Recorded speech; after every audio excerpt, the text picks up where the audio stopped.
자, 오늘은 가서 너도 이와 같이 하라라는 제목으로 하나님의 말씀을 함께 전하도록 하겠습니다. 오늘은 우리 교회가 이웃사랑 헌신주일로 지키는 뜻깊은 날입니다. 그래서 저는 오늘 하나님의 말씀을 뭐로 정할까 하다가 우리 성도님들께 너무 익숙하고 그리고 교회를 다니지 않는 분들도 한 번쯤은 들었을 법한 그런 유명한 이야기인 선한 사마리아 이야기를 함께 나누고자 합니다. 그러므로 오늘 너무 익숙하기 때문에 목사님이 오늘 이웃사랑 헌신주일이니 사마리아 이 사람처럼 우리가 이웃을 사랑하라고 하는 말씀이구나 라고 하는 결론을 이미 내리시고 말씀을 들으실 것 같아요. 맞습니다. 틀린 것이 하나도 없습니다. 그러나 저는 우리 사랑하는 성도들에게 분명히 이웃을 사랑하고 그 일에 우리의 삶을 헌신하자라고 말씀을 드리고 싶습니다. 그러나 단순하게 우리가 이웃을 사랑하자, 착하게 살자 이런 도덕적인 교훈을 주기 위해서 오늘 제가 이 말씀을 준비한 것은 아닙니다. 우리가 너무나도 익숙하게 잘 알고 있는 이 말씀을 통해 정말로 우리가 그동안에 알지 못했고 잊혀져 있었던 우리 복음의 말씀을 다시 한번 깨달음으로 말미암아 우리가 진정 이웃을 사랑하는 것이 무엇인지를 오늘 이 말씀을 통해서 함께 깨닫는 시간이 되었으면 좋겠습니다. 복음서에서 나타난 수많은 그런 주옥 같은 진리들은 대개 어느 때 이루어지냐면 바로 예수님과 종교 지도자들의 논쟁과 갈등 속에서 일어나는 것을 보게 됩니다. 우리가 한번 마태복음부터 요한복음을 보시면 예수님께서 정말 진리의 말씀을 선포하시는 그 과정이 어떻게 진행되냐면 바로 종교 지도자들과의 논쟁과 갈등 속에서 나타나는 것을 보게 돼요. 오늘도 한 율법교사가 예수님께 찾아와서 예수님을 시험하고자 한 질문에서부터 비롯된다는 것을 알게 됩니다. 그래서 25절을 보면 어떤 율법교사가 예수님을 시험하여서 이렇게 묻게 됩니다. 선생님, 내가 무엇을 하여야 영생을 얻겠습니까? 라고 물어요. 선생님, 내가 무엇을 하여야 영생을 얻겠습니까? 라고 묻습니다. 여러분, 오늘 이 질문에는 당시 유대교의 핵심적인 그런 신앙관이 여기 담겨져 있는 거예요. 내가 무엇을 하여야 구원을 얻을 수 있다라는 것이죠. 즉 이들은 자신의 행위와 노력으로 인해 구원을 쟁취할 수 있겠다라고 여겨진 사람들이 바로 유대교 사람들이었습니다. 그래서 오늘 율법교사는요, 지금 예수님께 내가 어떻게 하면 구원을 받겠습니까? 라고 물어보는 것이 아니라 율법에 능통한 자신의 지식을 뽐내어서 그 예수님을 신학적 논쟁으로 무너뜨리려고 오늘 이 질문을 하고 있는 거예요. 그러자 오늘 예수님이 그 이야기를 들으시고 뭐라고 말씀하십니까? 율법에는 어떻게 기록되어 있으며 내가 어떻게 읽느냐라고 묻고 계십니다. 그러자 오늘 이 율법교사가 그 말을 듣자마자 이렇게 얘기합니다. 내 마음을 다하여 목숨을 다하여 힘을 다하여 뜻을 다하여 내 주 하나님을 사랑하고 또 내 이웃을 사랑하라 하였습니다 라고 말하고 있습니다. 여러분, 너무 정확한 정답이지 않습니까? 여러분, 이 말씀은요, 신명기와 레위기의 말씀을 아주 잘 해석한 아주 놀라운 대답이라고 할 수 있어요. 그래서 오늘 예수님께서 그 뒤에 뭐라고 말씀하십니까? 내 대답이 옳도다. 이를 행하라. 그래야면 내가 살 것이다 라고 분명하게 말씀해 주시는 것이죠. 근데요, 우리 사랑하는 성도 여러분, 오늘 이 예수님의 말씀이 칭찬과 권면의 말씀으로 들리십니까? 내가 주 하나님을 사랑하라, 이웃을 사랑하라고 하는 이 율법에 있습니다. 그런데 오늘 주님께서 내가 이것을 행하라, 그리하면 살 것이다 라고 말하는 것이 칭찬과 권면의 말씀이 아닙니다. 분명히 말은 그렇지만 오늘 이 말씀은요, 이 율법교사의 폐부를 찌르는 말씀인 것이죠. 원래 주님의 이 원뜻은 이렇게 되어 있습니다. 내가 정답을 잘 알고 있구나. 그렇다면 너가 정말로 그 정답대로 살 수 있니? 내 힘으로 하나님을 목숨 다해 사랑하고 이웃을 내 몸처럼 사랑하는 것이 가능하다라고 생각하니? 라고 하는 역설적인 질문을 지금 하고 있는 거예요. 그러니 오늘 예수님께서 원하시는 것은 이 대답을 하면 어떻습니까? 자신의 한계를 깨닫고 예수님의 무릎 앞에 꿇는 것을 원하셨던 거예요. 그러나 오늘 이 율법교사는 어떻게 합니까? 오히려 자기를 옳게 보이려고 뭐라고 물으냐면 누가 내 이웃이 누구니까? 라고 묻게 되는 것을 되게 됩니다. 여러분, 이 질문이 굉장히 중요합니다. 지금 이 율법 교사가 뭘 요구하고 있습니까? 내가 사랑해야 할 이웃의 범위를 정해 주십시오라고 하고 있는 거예요. 누가 내 이웃이 되겠습니까? 누가 내 이웃입니까? 라고 묻는 것은 누가 내가 사랑할 이웃이 되겠습니까? 라고 하는 범위를 한정해 주십시오라고 말하고 있는 거예요. 당시 유대인들에게 이웃에 대한 개념은 명확했습니다. 내가 생각할 이웃은 누구냐? 내 가족, 그리고 내 친척, 그리고 율법을 지키며 살아가는 유대인들이 바로 자신들의 이웃이다라고 하는 개념이 명확했어요. 다시 말하면 율법을 지키지 않는 죄인들, 그리고 이방인들은 이 이웃의 범주에 속하지 않는 사람들입니다. 그러므로 오늘 이 율법 교사가 원하는 대답이 무엇입니까? 예수님이 자기와 똑같은 그런 유대인의 이웃의 개념을 가지고 그것을 말할 때 내 이웃은 내 가족이고 내 친척이고 그리고 율법을 잘 지키는 유대인이다 라고 말할 때에 예수님, 제가 지금까지 그 사람을 너무나도 사랑하며 살았습니다 라고 하는 칭찬을 받고자 오늘 이 이야기를 하고 있는 것이죠. 그러니 오늘 바로 이 지점에서 예수님은 선한 사마리아인 이 이야기를 들려주시고 계시는 것입니다. 예수님은 당시 청중들이라면 누구나 알 법한 생생한 현장으로 그들을 데려가십니다. 30절을 보면 이렇게 기록되어 있습니다. 어떤 사람이 예루살렘에서 여리고로 내려가다가 강도를 만났다라는 거예요. 예루살렘에서 여리고로 내려가다가 강도를 만났다. 이것이 너무나 사람들에겐 익숙한 환경입니다. 여러분, 여리고는요, 해발 고도가 720m 되는 고지대에 있고요. 그리고 여리고는 어떠냐? 해수면보다 230m 더 낮은 저지대에 있는 것이 바로 여리고입니다. 그리고 이 길이가 30m가 되는데 이 30km의 이 길이가 어떻게 되냐? 가파른 내리막길로 되어 있다라는 것이죠. 뿐만 아니라 거기에는 험한 산과 골짜기가 너무 많아서 강도들이 숨기에 최적의 장소가 되는 거예요. 그래서 당시의 사람들을 이 길을 뭐라고 불렀느냐? 피의 길이다라고 불렀습니다. 항상 거기 가면 피를 보게 된다는 것이죠. 강도를 만나게 되는 최적의 장소가 됐으니 조심해야 된다는 것을 이 사람들은 기억했습니다. 오늘 한 사람이 그 길에서 강도를 만났습니다. 옷이 벗겨지고 맞아서 거의 죽게 된 채 버려졌습니다. 도움이 없으면 죽을 수밖에 없는 절체절명의 상황이에요. 그때 마침 누가 지나가냐면 한 제사장이 그 길로 내려가고 있었다라고 말하고 있습니다. 여기서 중요한 것은 내려가다라는 거예요. 예루살렘에서 여리고로 내려가라는 것입니다. 여러분, 이게 무슨 의미냐면 제사장이 예루살렘에서 제사의 직무를 끝내고 이제 자기의 집으로 돌아가고 있는 그 상황 가운데 있다라는 거예요. 다시 말해 지금 이 제사장은 어떤 상태입니까? 하나님 앞에 거룩한 예배를 드리고 거룩해진 상태에 있는 사람이에요. 지금 집으로 가고 있습니다. 그런데 이 사람이 이 처참한 광경을 보고 어떻게 합니까? 피하여 지나갔다라고 말하고 있습니다. 그리고 이어서 레위인이 등장하죠. 성전 봉사자인 그 역시 어떻게 합니까? 그를 보고 피하여 지나갔다라고 말하고 있습니다. 여러분, 왜 그들은 죽어가는 사람들을 보면서 왜 피해 갔을까요? 여러분, 인지상정 아닙니까? 당연히 죽어가는 사람들을 도와주어야 되는데 왜 이 사람들은 도와주지 않았을까? 이것에 대해서 학자들이 추측하는 것이 무엇이냐? 바로 율법 때문이다 라고 하는 것이죠. 여러분, 율법에 의하면 죽은 사람은 부정한 것이라서 이 죽은 사람을 가까이 하거나 그것을 만진 사람은 부정해진다라는 거예요. 그러니 이 사람이 지금 죽은 것 같이 되어 있기 때문에 혹시 몰라서 죽어 있다고 한다면 내가 부정해질 수 있으니 그것이 염려되어서 가지 않았던 것이죠. 하지만 여러분, 이것은 핑계입니다. 제가 아까 전에도 말씀드렸던 것처럼 이 제사장과 레위인은 어떤 상태입니까? 여리고에서 예루살렘으로 올라가 제사의 직무를 감당하려고 올라가는 사람들이 아니었습니다. 하나님 앞에 제사를 다 끝낸 후에 집으로 돌아가는 길이었기 때문에 전혀 부정해도 문제가 되지 않아요. 오히려 부정해져서 집에 돌아가서 그런 정결 예식에 따라 손을 씻으면 이 사람은 깨끗하게 될 수 있는 것입니다. 그런데 그럼에도 불구하고 그들이 돕지 않은 진짜 이유는 무엇인가 우리가 한번 생각해 봐야 하는 것이죠.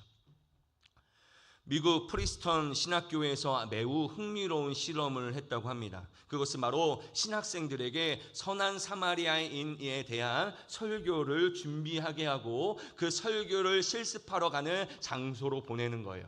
근데 그 가는 장소에 어떤 것을 마련해 두느냐? 매우 고통스러운 환자를 마련해 두어서 과연 이 사람들이 이 사람을 볼 때에 어떻게 할 것인가를 테스트하기 위해서 이 실험을 했습니다. 그런데 여러분, 결과가 어떠했을까요? 정말 놀랍게도 선한 사마리아인에 대해서 설교하러 가던 신학생 중 약 60% 이상이 환자를 무시하고 지나갔다라는 거예요. 그래서 실험 후에 이유를 물으니까 수업 시간이 늦을까봐, 설교가 너무 급해서, 그리고 설교 준비가 안 돼서 이런 대답들을 했다라고 하죠. 여러분, 제사장과 레위인들도 똑같아요. 바빠서, 귀찮아서, 나에게 손해가 될까봐, 내 안전이 걱정되어서 내가 저 사람을 도와줄 수 없었다라는 것이죠. 그렇다면 결론은 무엇입니까? 그들이 그 사람을 돕지 않은 이유는 무엇입니까? 이유는 딱 한 가지예요. 바로 생명을 향한 사랑, 긍휼의 마음이 없었다라는 것입니다. 저 죽어가는 사람을 향한 긍휼의 마음, 사랑의 마음이 없었기 때문에 그냥 지나갔던 거예요. 그들에게는 종교적인 직분은 있었습니다. 제사장과 레위인이라고 하는 그 직분은 가지고 있었어요. 그러나 한 생명을 향한 긍휼의 사랑이 없었던 것이죠. 여러분, 사랑이 없는 종교, 생명이 없는 직분이란 아주 소용없다라는 것을 오늘 여기에서 분명하게 보여주고 있는 것이죠. 지금까지 이 이야기를 유대인들은 들었으면서 아마 이런 기대를 했을 거예요. 어떤 기대냐? 제사장도 지나갔고, 그리고 레위인도 지나갔고, 이제는 한 의로운, 평범하지만 이름도 없지만 그 한 유대인이 이제 나타나서 저 사람을 도와주겠지라고 하는 기대감을 가지고 이 이야기를 들었습니다. 그러나 오늘 예수님께서는 그 기대를 산상조각 내십니다. 33절에 보면 어떤 사마리아인이라고 시작하는 것을 보게 됩니다. 여러분, 당시의 유대인들과 사마리아인은요, 원수 중에 원수였습니다. 서로 말도 하지 않고요, 서로 얼굴도 쳐다보지 않고요, 유대인은 사마리아인을 개같이 취급하고, 그래서 사마리아인도 그런 유대인들을 적대시하는, 서로 만날 수 없는 그런 관계가 바로 유대인과 사마리아인이었습니다. 그런데 오늘 예수님은요, 그 원수를 오늘 주인공으로 등장시키고 계시는 것이죠. 그리고 이렇게 말씀하십니다. 그 사람을 보고 불쌍히 여겼다. 여러분, 오늘 여기에서 보면 불쌍히 여겼다라고 하는 이 말은 헬라어로 스플랑크 니조마이라고 하는 단어입니다. 여러분, 이것이 창자를 뜻하는 스플랑크논에서 온 말인데요, 죽어가는 사람을 보았을 때에 내 창자가 끊어지는 듯한 그 고통, 오장육부가 뒤틀리는 듯한 아픔, 그 긍휼의 마음이 바로 스플랑크 니조마이라고 하는 단어를 사용하고 있는 거예요. 여러분, 이 단어가 언제 쓰였냐면 복음서에 보면 예수님께서 목자 없는 양같이 유린하고 있는 이스라엘 백성들을 보실 때에, 그리고 수많은 병자들을 보실 때에, 심지어는 죽은 나사로 앞에서 눈물을 흘리실 때에 오늘 이 단어를 사용하고 있는 거예요. 그게 바로 어떤 마음입니까? 하나님의 마음이에요. 하나님의 마음이 바로 예수님께 있었고, 예수님의 그 긍휼의 마음이 있었기 때문에 병자들을 고치시고 우리를 구원하신 것이죠. 그런데 제사장도 아니고 레위인도 아니고 그 예수님의 마음, 하나님의 마음이 지금 누구에게 있는 것입니까? 유대인들이 그렇게 멸시했던 사마리아인에게 있었다라는 것이죠. 오늘 이 사마리아인의 사랑은요, 감정에 그치지 않았습니다. 그의 사랑은요, 매우 구체적인 행동으로 이어졌습니다. 오늘 본문을 보세요. 그의 행동은요, 매우 치밀하고 실제적인데, 첫 번째 그가 가장 먼저 한 것이 무엇입니까? 가까이 갔다라는 거예요. 제사장과 레위인은 어떻습니까? 가까이 가면 내가 부정해질까봐 가지 못했지만 오늘 이 사람에게는 그거는 아무런 소용이 없었어요. 기꺼이 그곳으로 나아갔습니다. 둘째는요, 응급처치를 했다라는 거예요. 자신의 여행의 필수품인 기름과 포도주를 상처에 싸서 붓고 그것을 싸매줍니다. 이게 뭘 얘기합니까? 자기의 여행의 필수품을 아낌없이 내어 놓았다라는 것이죠. 세 번째로는요, 자기의 짐승에 그 사람을 태웁니다. 나는 기꺼이 걷겠다라는 것이죠. 이게 무슨 의미겠습니까? 나의 편안함을 포기하겠다라는 의미입니다. 네 번째로 그 사람을 돌보아 줍니다. 주막에 데려가 밤새 그를 간호하죠. 자신의 시간과 자신의 체력을 다 그 사람에게 쏟고 있는 거예요. 지금 자신이 여행 가야 되고 피곤하면 쉬어야 될 그 시간에 오늘 이 사람을 간호하고 밤새도록 간호하는 것을 보게 됩니다. 다섯 번째로는요, 비용을 지불합니다. 이튿날 주막 주인에게 데나리온 2를 주죠. 여러분, 한 데나리온 알고 계시지 않습니까? 노동자의 하루 품삯이 한 데나리온인데 오늘 이 사람이 2 데나리온을 줬습니다. 이게 숙박 비용으로 따지면요, 보름에서 한 달간 머물 수 있는 큰 돈이었다라는 것이죠. 그리고 그가 이렇게 말하죠. 비용이 더 들면 내가 돌아올 때까지 갚으리라 라고 하며 미래의 책임까지 약속하는 것을 보게 되는 것입니다. 그는 자신의 시간과 물질과 체력, 그리고 혹시 강도가 다시 나타날지 모르는 위험까지 감수하면서 원수인 유대인들을 살려냈다라는 거예요. 이것이 진짜 사랑이에요. 계산하지 않는 사랑, 한계를 긋지 않는 사랑이 바로 이 사랑인 것이죠. 오늘 이 이야기를 마치신 예수님께서 오늘 율법교사에게 이렇게 묻습니다. 36절에 보면 내 생각에는 이 세 사람 중에 누가 강도 만난 자의 이웃이 되겠느냐라고 묻고 있는 거예요. 여러분, 처음에 율법교사가 어떻게 물었죠? 누가 내 이웃입니까? 라고 물었습니다. 사랑의 대상이 누구인지가 궁금했어요. 그리고 그 사랑의 대상을 내가 사랑하고 있음을 뽐내고 싶었습니다. 그러나 오늘 예수님께서는 그 질문을 뒤집어서 이렇게 묻고 있는 거예요. 누가 이웃이 되어 주었느냐라고 묻고 있는 거예요. 즉 이웃은요, 미리 정해져 있는 대상이 아니라는 거예요. 내가 사랑할 만한 사람을 고르는 것이 아니라는 거예요. 고통받는 자가 있는 곳이라고 한다면 내가 가서 그의 이웃이 되어 주어야 한다는 거예요. 심지어는 그의 원수라 할지라도 친히 그의 이웃이 되어 주어야 한다는 것이죠. 이게 바로 예수님의 이웃에 대한 개념이셨다는 것이죠. 율법교사는 자존심 때문에 끝내 사마리아인입니다 라고 대답하지 못하고 자비를 베푼 자입니다 라고 고백하게 됩니다. 그때 예수님께서는 이렇게 말씀하시죠. 가서 너도 이와 같이 하라. 가서 너도 이와 같이 하라 라고 말씀하고 있는 것이죠. 사랑하는 성도 여러분, 오늘 이 이야기를 통해서 여러분들은 무엇을 깨닫게 되십니까? 나도 사마리아인처럼 정말로 사랑하는 이웃들, 내 사랑하는 이웃들을 위해서 내가 열심히 사랑해야지라고 다짐하고 계십니까? 여러분, 그 다짐 참 좋습니다. 하지만 여러분, 우리가 분명하게 한번 생각해 보십시오. 우리가 정말로 사마리아인 이처럼 이웃을 사랑할 수 있습니까? 정말로 원수를 사랑할 수 있어요? 내 원수 때문에, 내 원수를 위해서 내 자신과 내 시간과 내 안전을 포기하면서까지 원수를 사랑할 수 있겠냐라는 것이죠. 저는 이 설교를 준비하면서 당당하게 예수님 앞에 이렇게 고백할 수밖에 없었어요. 저는 할 수 없습니다. 저는 원수 사랑할 수 없어요. 때때는 내 사랑하는 아내도 미울 때가 있는데 어떻게 원수를 사랑할 수 있겠습니까? 제가 정말로 그렇게 고백을 했어요. 우리는 어떻게든 핑계를 찾죠. 우리는 어떻게든 그 현장을 피해갑니다. 가진 핑계를 대면서 이웃 사랑하는 일들을 우리는 회피하게 되죠. 그렇다면 예수님은 왜 우리에게 이 불가능해 보이는 명령을 하셨을까? 왜 불가능해 보이는 이 명령을 우리에게 하셨을까? 이 비유 속에는요, 놀라운 비밀이 있다라는 거예요. 오늘 이 비유 속에 강도 만난 자가 바로 누구냐? 바로 저와 여러분이에요.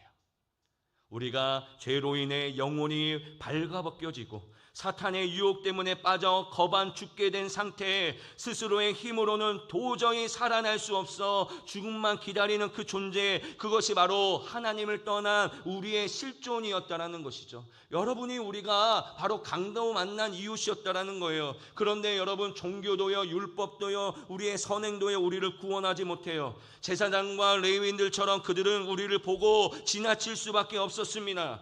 그때 우리에게 다가오신 분이 한 분이 계세요. 그분이 바로 누구시냐면 유대인들에게 멸시받고 배척받았던 사마리아인처럼 세상 모든 사람들에게 버림받고 십자가에 달려 돌아가신 예수 그리스도. 그분이 참된 사마리아인이 되셔서 우리에게 찾아오셨다는 거예요. 그분은요, 기름과 포도주 대신에 자신의 피와 자신의 물을 쏟으시면서 우리를 상처를 싸매 주셨습니다. 데나리온 둘이 아니라 자신의 생명값을 지불하면서 우리를 구원해 주신 거예요.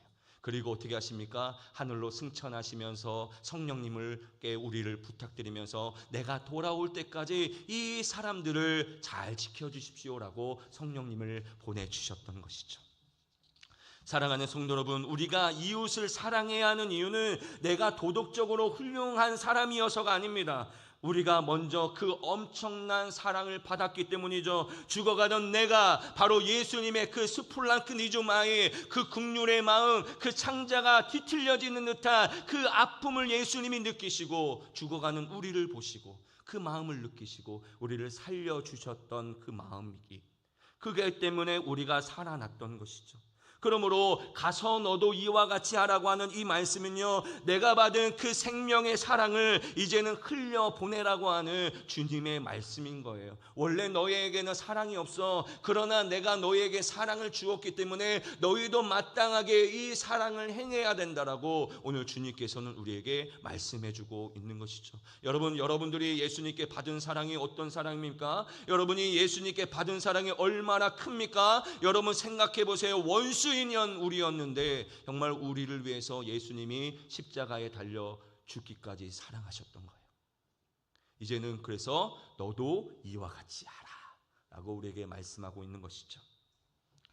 여러분, 빅토르 위고의 레미제라블 속의 장발장에 대한 이야기를 잘 아실 것입니다. 빵 한 조각 때문에 어떻습니까? 감옥에서 19년 살았던 그가, 증오로 가득 찼던 그가 변화된 거, 그가 그를 변화시킬 수 있었던 것은 법이나 형벌이 아니었습니다. 바로 미리엘 주교의 사마리아인과 같은 사랑이었기 때문이죠. 은그릇을 하나 훔쳤는데 자신을 오히려 감싸주며 어떻게 합니까? 가장 아끼던 은촛대까지 내어준 그의 사랑이 오히 분노의 화신이었던 장발장을 성자로 만들게 되는 것이 바로 사랑의 힘이었던 것이죠. 원래는 그 사람이 세상을 향한 증오가 가득했어요. 여러분 생각해 보세요. 그냥 빵 하나 너무 배고파서 그것을 먹었을 뿐인데, 그런데 그 일로 말미암아 19년 동안 감옥에 갇혀 있으니 얼마나 세상을 향한 증오가 있었겠습니까? 그래서 정말로 그 미리의 그 주교를 만나고 정말로 그렇게 사랑을 베풀었음에도 불구하고 그 은그릇을 훔쳐갔던 것이죠. 그래서 경찰이 잡혀와서 어떻게 이런 자초지정을 물어보니까 오히려 어떻게 합니까? 내가 이 은촛대까지 가져오라고 했는데 왜 이것을 가져가지 않았느냐라고 하면서 그를 진정으로 사랑하는 모습이 있었던 것이죠. 그래, 그 분노의 화신이었던 장발장이 어떻게 됩니까? 성자가 되었던 것이죠. 사랑하는 성도 여러분, 사랑은요 기적을 낳습니다. 사랑은요 기적을 일으키는 거예요. 그 예수님의 놀라운 사랑으로 여러분들이 오늘 이 자리에 앉아 계시는 것 아니에요?